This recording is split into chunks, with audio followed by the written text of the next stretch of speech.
clearly, the Woj tweet came in very late last night, Alex. And I wasn't. Thank God we didn't record last night. That's the last. We would have been so screwed. Hey, man, we almost did. You say this shit now, in about an hour, it's going to be like Donovan Mitchell is going to the Portland Trailblazers. No, like that would episode not happen. 133 at 1:00 in the morning. Well, that did happen one time. We brought this up. The only time that's ever happened was the Kyrie press conference. That no, not the Kyrie press, the Kyrie Instagram live bizarre. Yeah. No, also it happened when we recorded and then the Knicks hired Tibbs right after that and recorded the next day because the Knicks hired Tibbs and within like 45 minutes, the Jets traded Jamal Adams. And we're like, we have to talk about both things tomorrow. We did it 2 days in a row. You're right. I did forget. It was about like the that. same Jamal day. Adams things. We've been fucking doing this a long time now. Yeah, man. 132 Pandemic. episodes. Yeah, which is once a week. So that's and look at that sponsor now. Look at that sponsor right down there. You know that's 2.5 years. Mm-hmm. All right, enough for the nostalgia. Okay, RJ Barrett. Yes. RJ Barrett. He's what here. do you think, Knick fan? So where do I start, Mike? Well, welcome to Bad with the Fans. Well, I'll ask Alex about RJ Barrett. And I'll breathe. I'm sure you're relieved. I'm relieved, yes, but it's very weird. It's weird because the Knicks offered RJ Barrett to the Utah Jazz with 2 unprotected draft picks. That's confirmed by Shams. Jonathan Macri, I think he broke it on his newsletter. He said, give him credit. But Shams confirmed it. Everybody believes when Shams and Woj do it, that it's for real. And, regardless, whatever. And they offered RJ Barrett, Fournier, and 2 picks. And the Jazz wanted more. And that's my opinion about what happened is that, and I posted this on Twitter at Knicks Central. So let me get right to it. The Jazz wanted 4 unprotected picks for him, right?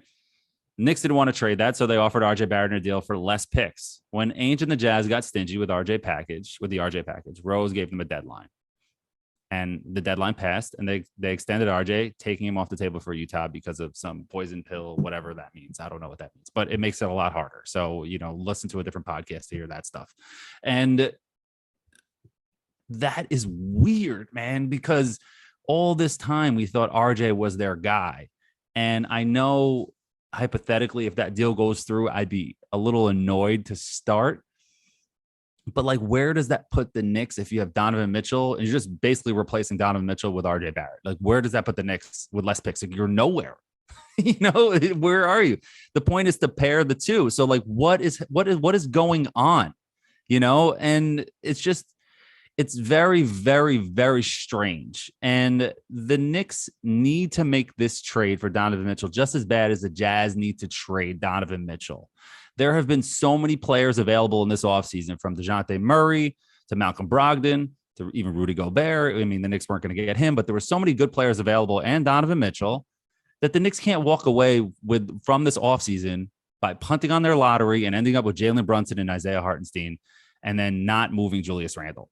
They can't walk away from this offseason with nothing and just show up. And, it's just, they can't do that. And it's very frustrating. But I am happy that RJ is here and locked up for 4 years and he got his money and he looked very happy in those videos.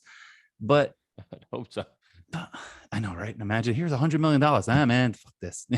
I don't need to be with the Knicks. It's bizarre, man. It's just a bizarre situation, and I'm just fucking tired of it.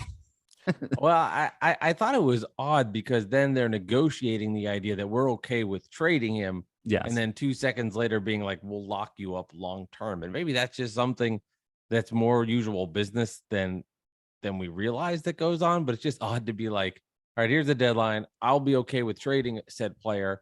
Once this deadline hits, this so-called deadline, then I will decide to lock him up and make him one of my key pieces for my franchise. But then at the same time, being so keen on being so okay with making a deal would show me a little bit like that management doesn't fully believe in RJ Barrett completely, or this is one big bluff and they never really were going to offer him. And they knew Danny Ainge would say no based on their timeline. It doesn't make sense.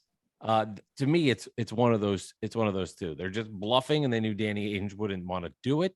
And then the deal wasn't good enough, or they don't really have the respect and the ultimate like true belief. I know they gave him a lot of money, so you could go, Mike. Hey, they did give him money, which is very true. They gave him 4 instead of 5, though. They could have given him 5. Wasn't there a reason they couldn't give him the 5th? Is there some rationale for that? I apologize. Some salary cap reason. It's better for RJ in the long run anyway because he can cash in earlier. You know what I mean? But unless he sucks at the end of the 4 years, unless he sucks or gets hurt, God forbid, that would suck. So I don't want that. But yeah, but it's weird, man. It's just a weird situation, and we're at the point where this whole time, the last 2 months, I was saying the Knicks need to get something done because something's going to go wrong. You know, another team can get involved. Other teams were involved. The Cavs were involved, but they walked away.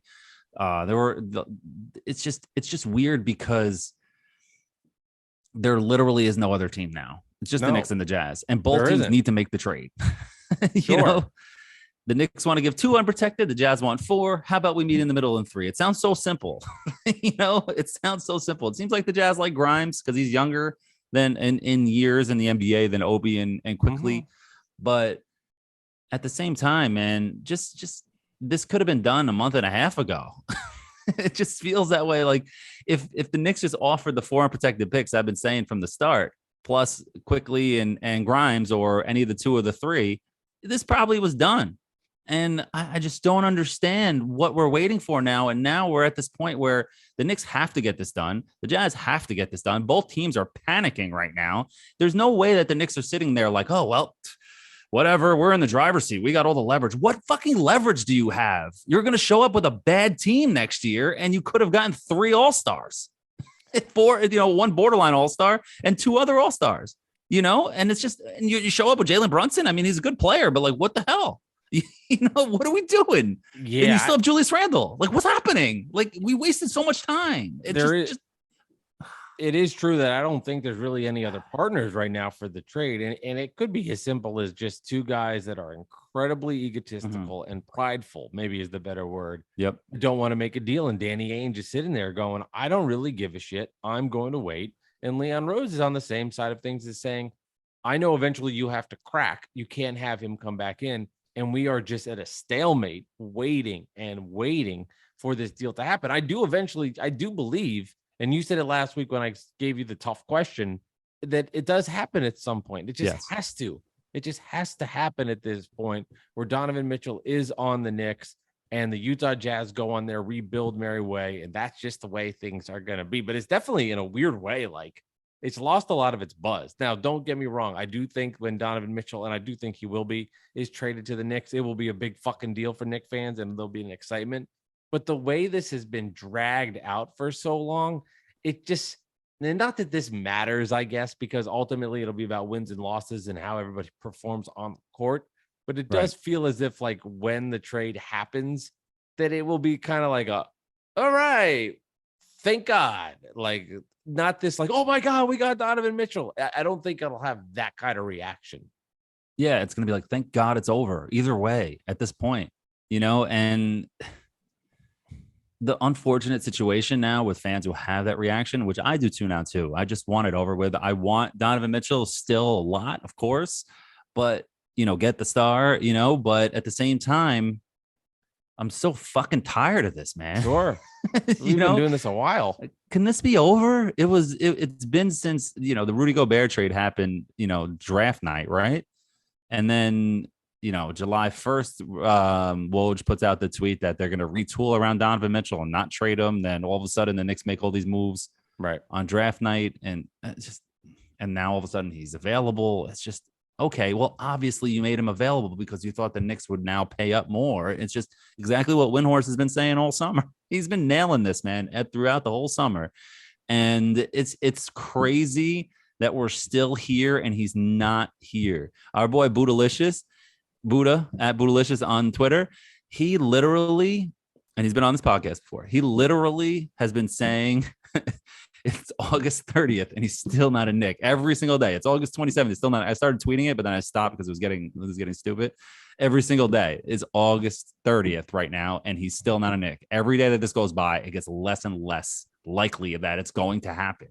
And it's just crazy. But at this point, it has to happen. And at this point, it's leaning towards, it looks like it's going to be the Lakers involved. That's going to help this happen because, the reports came out that Ainge wants those 2 picks in the future because those Laker picks are going to be nice. Unless somehow Bronny James gets to the Lakers, LeBron's not going to be on the Lakers at the end of the 20s, So he wants that 27 and 29. I think it is the unprotected Lakers picks. And if he gets those 2 and then he gets 2 of the Knicks, then you got your 4 unprotected picks. Maybe the Lakers take on Fournier or something, or Clarkson, and just we get all this stuff done and away we go.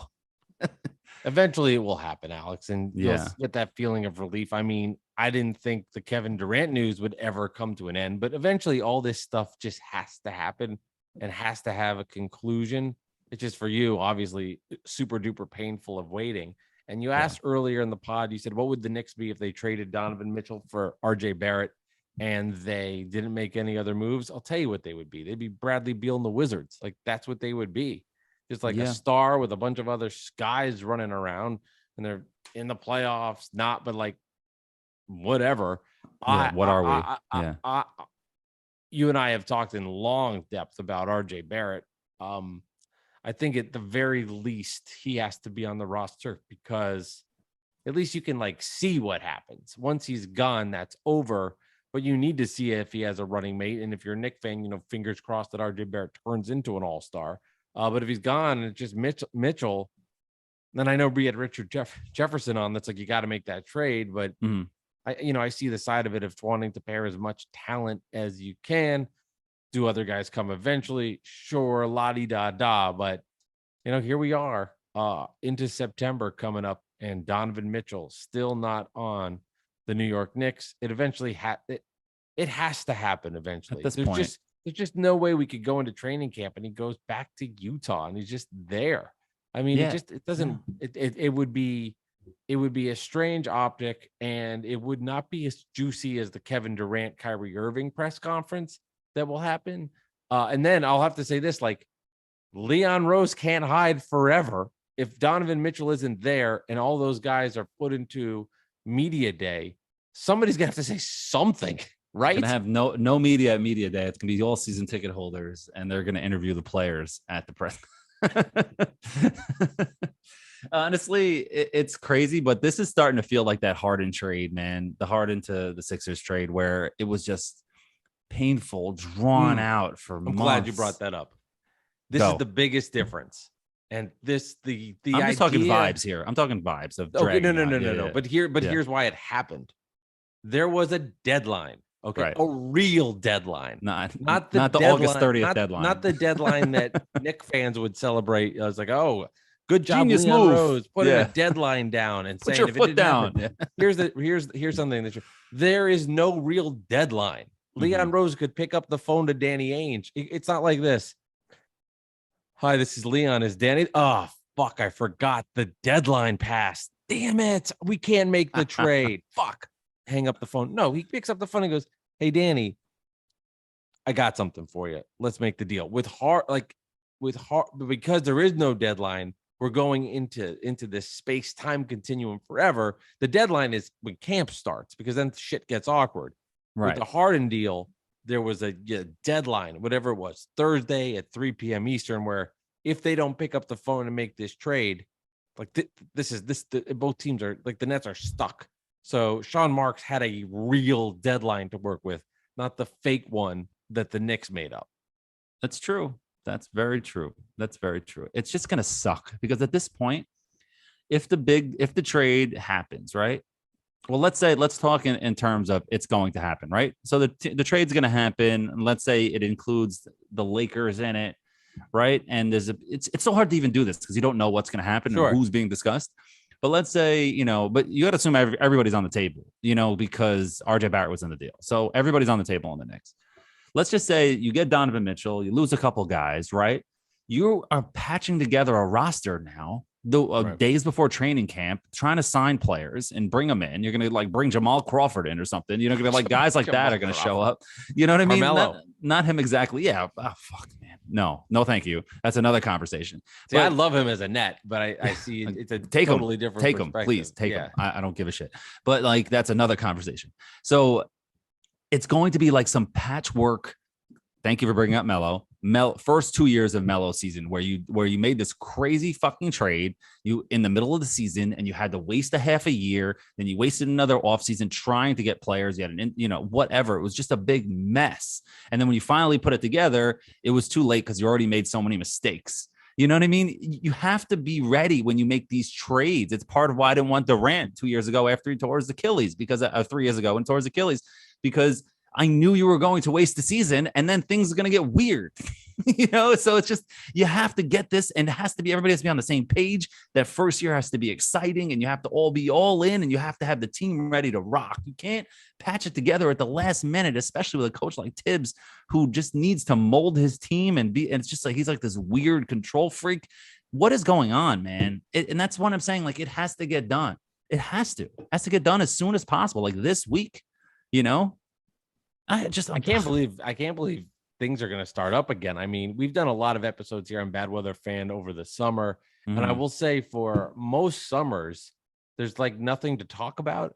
Yeah. But I would say, because of obviously the others with the Kevin Durant and all that mess, and Kyrie Irving, and now with Donovan Mitchell, it's almost been like, I think it's hard to get a grasp on what the reality of the length of the offseason is. And this is something I felt as a Nets fan.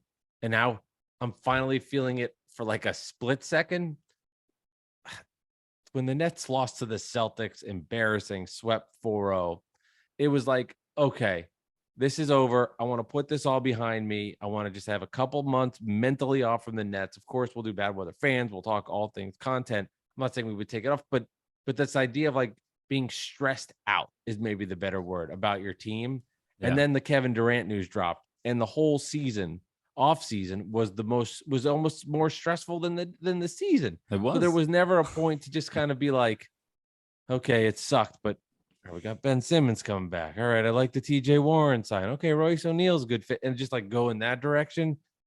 Finally, when the Kevin Durant news broke, and I said this, it was like this sense of relief where I could be like, the off season. And Knicks fans, it's exciting wanting Donovan Mitchell, but it's been like, okay, I guess the season ended and there was maybe the Nets only went one more week or 10 more days than the Knicks. So it's not like it was that great. Yeah, we all laughed at the Nets getting swept. Yeah, the whole thing. Yeah, right. Moment. Okay, congratulations. Whatever. Yeah, there it is. Yeah.